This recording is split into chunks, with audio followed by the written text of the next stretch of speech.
Eu acabei de ler o livro mais doloroso de toda a minha vida. Foi uma leitura maravilhosa, foi sim, mas isso não quer dizer que eu não senti dor. Oi, eu sou o Lucas, seja bem-vindo a mais um vídeo aqui do Luago nos Livros com mais uma recomendação maravilhosa de um livro que vai fazer você sentir muita dor, mas você vai agradecer por isso. E a gente tá falando aqui de um livro que é sim maravilhoso, eu dei 5 estrelas e favoritei, mas isso não quer dizer que a gente não tenha cenas que vão te causar muito incômodo e muita dor. E por isso eu acho que só os fortes de verdade vão conseguir ler esse livro. E fortes aqui não é no sentido de Nada me atinge, sou forte pra caralho, então vou conseguir ler tudo porque eu não tenho sentimentos. não, não é esse tipo de forte. O forte de verdade é aquele que vai ler esse livro, vai sentir em cada momento que precisa sentir e ainda assim vai ser vitorioso por concluir a leitura e ter uma experiência maravilhosa. E qual é o livro que eu tô falando? Só poderia ser A Parábola dos Talentos da Octavia Butler. Essa aqui é a conclusão da duologia Sementes da Terra, traduzida pela Carolina Coelho. O primeiro volume, A Parábola do Semeador, aquele livro que tá ali atrás, foi um livro muito bom, uma leitura bastante agradável, mas em alguns momentos a gente não sentia qual era o propósito. Por que a Octavia Butler resolveu escrever essa história? Qual é a mensagem que ela queria passar? Inclusive, se você foi uma das pessoas que leu A Parábola do Semeador e não achou isso tudo, tá meio na dúvida se continua ou não a duologia, pode voltar a ficar animado, porque A Parábola dos Talentos é um livro sensacional. Ele é muito diferente do primeiro volume e em alguns momentos beira até a independência. Eu acho que esse livro podia funcionar como um livro único sim,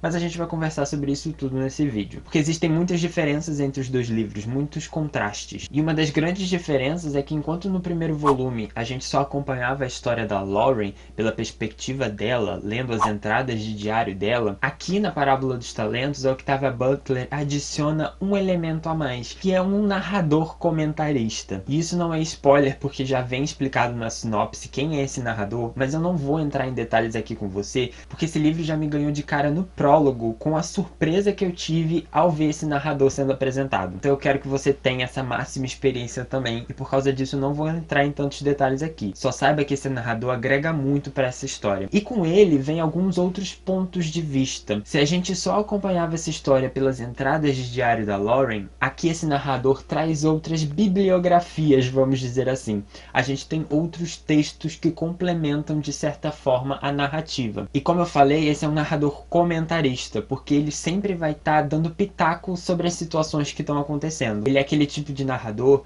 que vai introduzir no início do capítulo algo que vai acontecer nas páginas seguintes. E você pensa que isso é um ponto negativo porque você já sabe o que vai acontecer na história?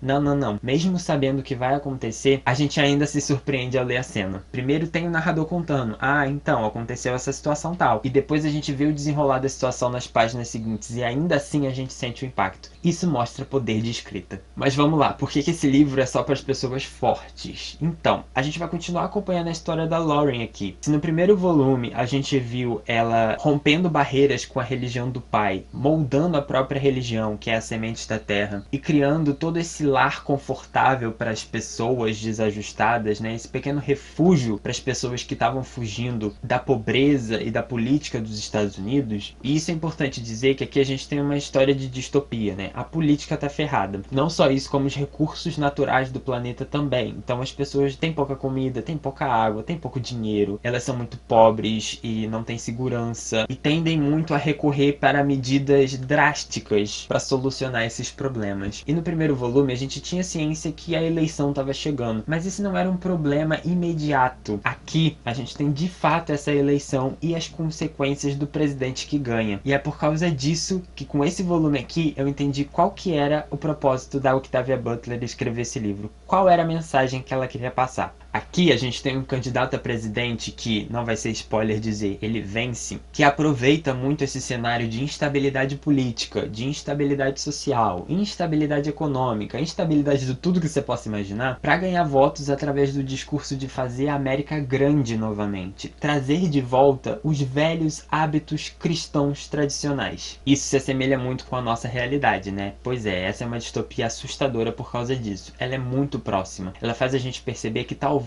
a gente já esteja vivendo numa distopia. Bem, esse presidente ganha e o que vai acontecer é que os Estados Unidos vão ser imersos numa ditadura teocrática, o que significa que tudo que contrapõe os valores cristãos vão ser repudiados de alguma forma. E essas minorias vão ser perseguidas, executadas ou pior, escravizadas. E nota que eu coloquei escravizado como pior que assassinado. E depois de você ler esse livro aqui, você vai concordar comigo. A gente vai ter uma situação em que vão existir campos de concentração para reeducação de pessoas, que significa que todas essas pessoas pagãs vão ser levadas a esses campos de concentração para trabalhar forçadamente em condições de escravidão para serem reeducados. Mas não é isso que acontece, é trabalho escravo mesmo. E tudo na surdina, o governo não vai divulgar isso, é só uma população rebelde que está fazendo justiça com as próprias mãos. A gente não tem nada a ver com isso não. E é por causa desse campo de concentração que a gente vai ter cenas de violência gravíssimas. São cenas gráficas mesmo, de todos os tipos de violência que você possa imaginar. A gente tem espancamento, a gente tem tortura, a gente tem mutilação, a gente tem abuso sexual. E essas cenas estão ali da forma mais crua possível, porque a Octavia Butler não vai amenizar a situação. Ela vai contar a verdade na lata, você como leitor que tem que lidar com isso. E a Parábola dos Talentos é um daqueles livros que a gente se divide muito entre continuar lendo e parar para refletir e absorver o que a gente acabou de ler. As cenas acontecem de forma muito rápida aqui. Alguns personagens morrem e vai chegar um ponto da história em que eles vão morrendo assim, cada um numa página, às vezes vários numa mesma página, e você fica, cara,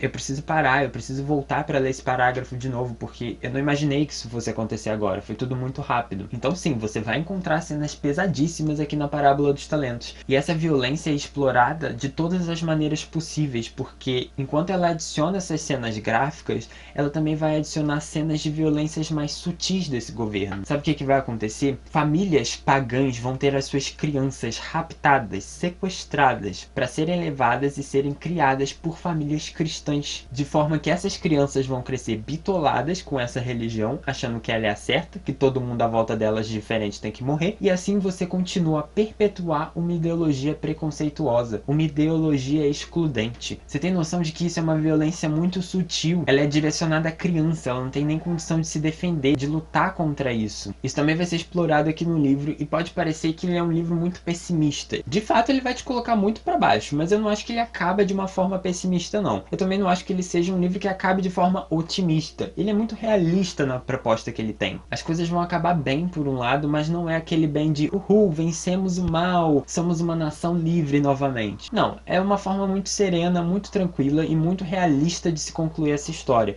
Isso é um ponto muito positivo também. E por que eu acho que ele é muito diferente da Parábola do Semeador? Não só nessa questão da estrutura que agrega muito para a história, mas ela vai puxando alguns outros pontos interessantes. Por exemplo, o fato da gente ter um narrador comentarista implica que nesse livro a gente sempre vai rever coisas importantes que aconteceu no volume anterior, e não só como uma forma meio besta de recapitular o volume anterior para o leitor. É a oportunidade do leitor comentarista de deixar a sua opinião sobre aquele fato e contar qual a consequência daquele fato para esse livro aqui. O narrador vai falar, então, lembra que aconteceu aquela situação? Pois é, eu acho que por causa dessa situação, isso implicou nessa mudança de comportamento, por causa dessa mudança de comportamento vai acontecer isso aqui agora. Então o leitor que leu o primeiro volume há muito tempo, ou nem sequer leu, ouso dizer, ele não vai se sentir perdido na história lendo só esse volume aqui. Segundo ponto, algumas coisas que foram simplesmente jogadas na Parábola do Semeador, aqui em Talentos, elas têm uma explicação um pouco a mais. E eu me refiro ao fato da peculiaridade da protagonista, que é o fato dela ter hiperempatia. Essa é uma doença que a Octavia Butler criou, em que a personagem ela sente dor por outra pessoa, e no primeiro volume isso foi muito jogado, não tinha muitas explicações de como isso surgiu. Aqui em Talentos a gente não só vai ter situações em que essa hiperempatia é super importante, como a gente também vai ter finalmente uma explicação de como surgiu isso. A gente vai entender que algumas pessoas se viciaram no medicamento X,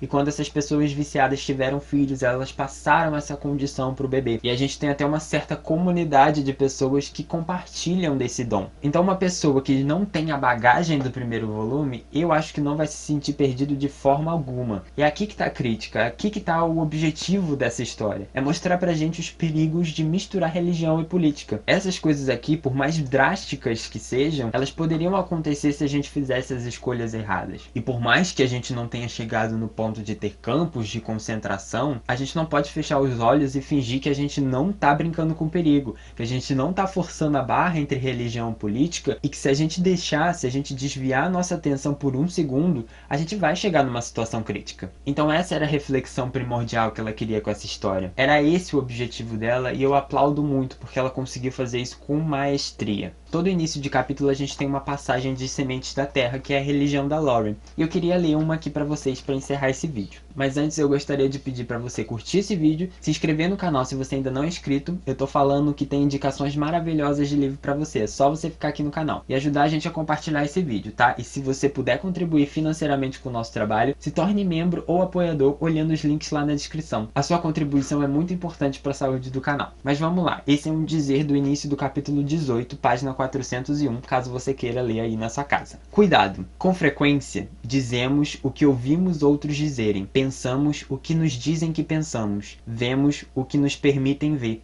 Pior, vemos o que nos dizem que vemos. A repetição e o orgulho são as chaves disso. Ouvir e ver, mesmo uma mentira óbvia, de novo e de novo e de novo, pode-se dizê-la quase por reflexo, e então defendê-la, porque a dissemos, e finalmente aceitá-la, porque a defendemos, e porque não podemos admitir que aceitamos e defendemos uma mentira descarada, e assim, sem pensar, sem querer, criamos simples ecos de nós mesmos, e dizemos o que ouvimos os outros dizerem. Até o próximo vídeo. Tchau!